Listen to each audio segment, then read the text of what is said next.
ladies and gentlemen. It's been a while since I've talked to you. My last video was, I think, 6 months ago, around back in the summer, and so far I've made one video on this channel. So I can't promise that I'm going to be making more, but I love doing it. I love doing reviews. It doesn't really matter to me how many views I get. I just like uploading them. But this semester is over. I just had a lot of stuff going on. College starts next year, so it's been kind of stressful. But now all that's over. My last semester of honors classes and grades that matter are over with, and hopefully I'll have a lot more time this semester to make these things. But no promises, like I said. So today I'm going to be reviewing Super Mario World 3D. I realized that the game came out over a year ago, October of last year, 2013, if I'm not mistaken. But it didn't receive a huge amount of popular fanfare. I mean, within the gaming community, it was highly acclaimed in general. I think it was in IGN's top 10 in 2014, which is a big deal.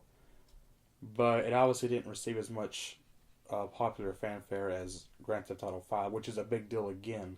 Now that it's been ported, it's been remastered for the Xbox One and the PS4, which I have for the PS4. So that would be kind of redundant. But I don't think it's totally redundant to go over this game, so I'm going to get right into it.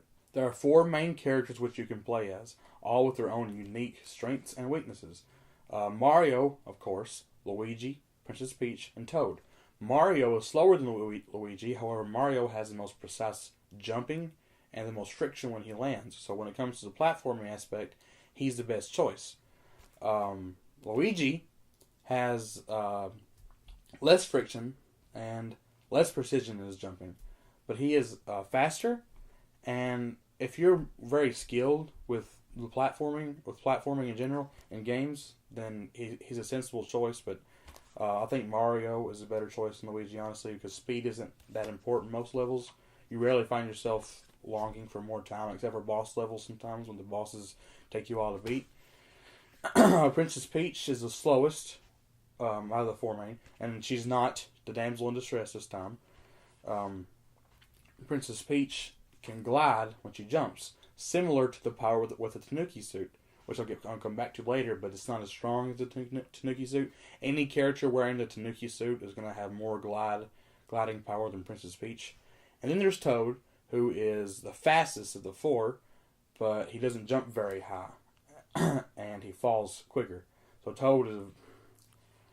It's whatever, and it's great that each character, there's 4 main characters that all fit to certain players' skills.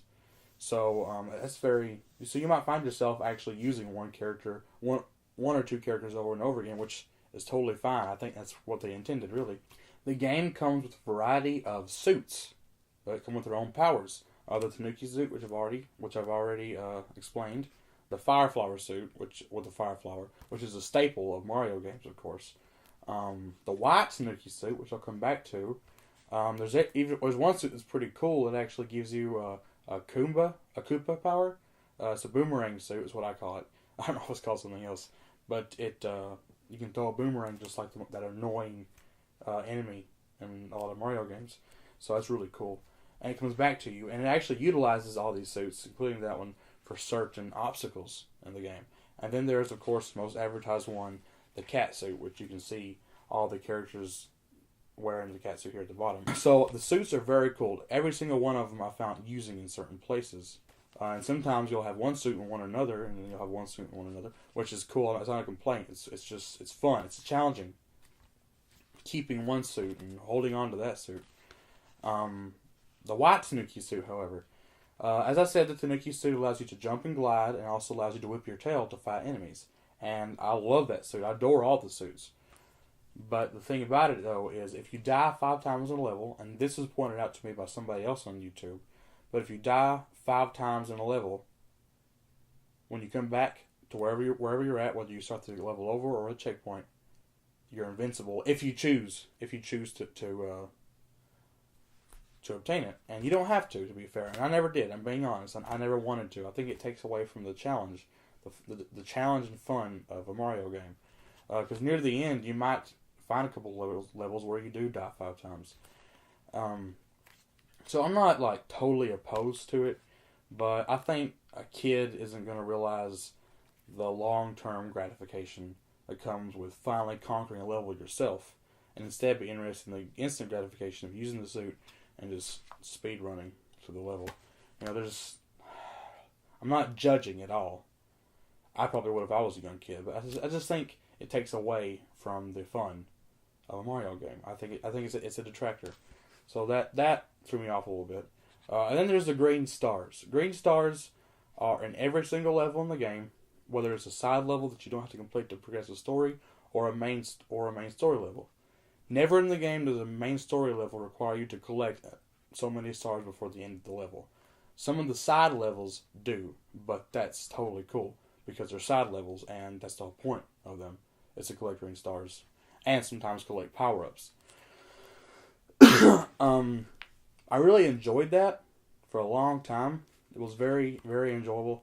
They're always placed very cleverly, and they're not hidden. I mean, a few of them are hidden, but more often than not, they're just placed in very challenging locations, which I very much enjoyed getting to, because I actually found myself going after them before I knew what I needed them for later. Later, boss levels, 3 in particular, actually make you have collected so many throughout the game before you enter, which is kind of cool because it really made you feel like you just thoroughly beat the game when you finally beat the game, beat the main story. But then again, there's always that adrenaline you get right before you're ready to beat. You're on the boss level in the Mario world. Finally get to the next world. There's always that adrenaline, and this is near the end of the game when it starts happening. And it really took away from that for me a little bit. There's really not anything. There's nothing in the game that actually totally turns me off. But that just it threw me off a little bit whenever I had to go back through some levels and collecting those green stars. First time it happened, it wasn't a problem, but that really upped the ante on the next world. And I wonder if they actually expected you to have to go back and get some. So I don't know. Overall, excellent game. I do give my games ratings because they're easy. I find those ratings to be more consistent. 8 out of 10. Mine's out of 10. With which movies I try to stay away from a rating scale because they're not consistent enough. So Super Mario World 3D, great reason to pick up a Wii U. I think the Wii U is kind of underrated, but whatever. Pick up a Wii U and pick you up this game. It was excellent. Hope you enjoyed the review. Definitely pick up the game, and hopefully I'll be doing some more of these reviews before long. I'll meet you here soon.